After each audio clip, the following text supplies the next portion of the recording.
کابل کې د فریلانسرانو د پیاوړتیا او تخنیکي ملاتړ ځانګړي مراسم جوړ شول.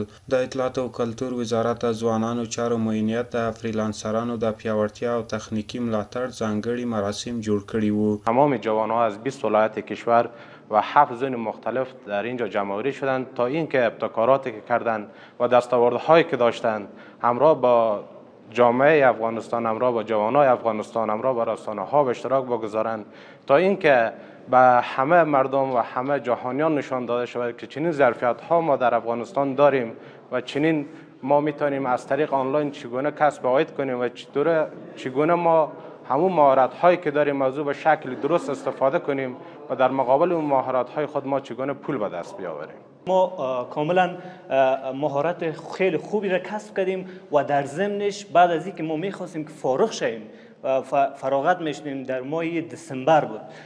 ما بسیار با کسب کار درآمد آنلاین که زیاد کار کرده بودیم حتی توانستیم که بیشتر از چند هزار دلار در جریان درس خواندن ما مثلا به دست بیاریم.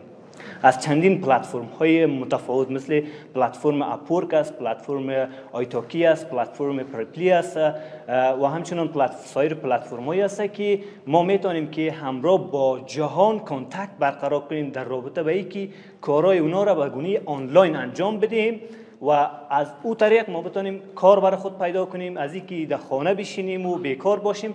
یعنی این برای ما بسیار یک کار خیلی خوبی بود. په دغه مراسمو کې د حکومت د اطلاعات او رسنیو مرکز رئیس د فریلانسینګ پروګرام د ځوانانو لپاره ګټور وباله او د ځوانانو چارو معینیت فعالیتونه یې وستایل. فریلانسینگ در بازار آزاد آنلاین جوانان باسواد ما به جایی که دست تکدی، دست بدبختی یا دست بیچارگی خود به سوی دیگران دراز بکند، داخل خانه با یک کامپیوتر، با یک لپتاپ، با یک تلفن که وصل به اینترنت باشد میتواند برای خود کار بکند. تمام دنیا امروز در دنبال دیجیتالی شدن زندگی خود هستند. ارز دیجیتالی، کار دیجیتالی، بازاریابی دیجیتالی، مارکتینگ دیجیتال. حالا خب دنیای گذشته نیست که نفر خودش برای خرید برود. مارکت ها داخل شهر برای فروش خود در صفحات اجتماعی مارکت بازار آنلاین میزنه و بعد دم دروازه خانه امو چیزی که سفارش بده میرسانه. موږ خپل لومړنۍ دوره په ازمایشي توګه په بلخ ولایت کې د مزار شریف ښار کې پیل کړله او په هغې کې موږ شاوخوا 100 کسه ځوانان داسې وروزل چې موږ وګورو فقط آیا دا کار په افغانستان کې نتیجه ورکوي که نه. او موږ اولینۍ مرحله چې 100 کسه وو دا موافقانه وروزل او د یو میاشت په موده کې دوی وشو کول شاوخوا 3000 ډالر عاید هم ولري. همدارنګه د عامه روغتیا وزارت مالی او اداري مرستیال دغه پروګرام د هیواد د ځوانانو لپاره مهم یاد کړ او ځوانانو ته یې د وخت د مدیریت اړوند سپارښتنې وکړې.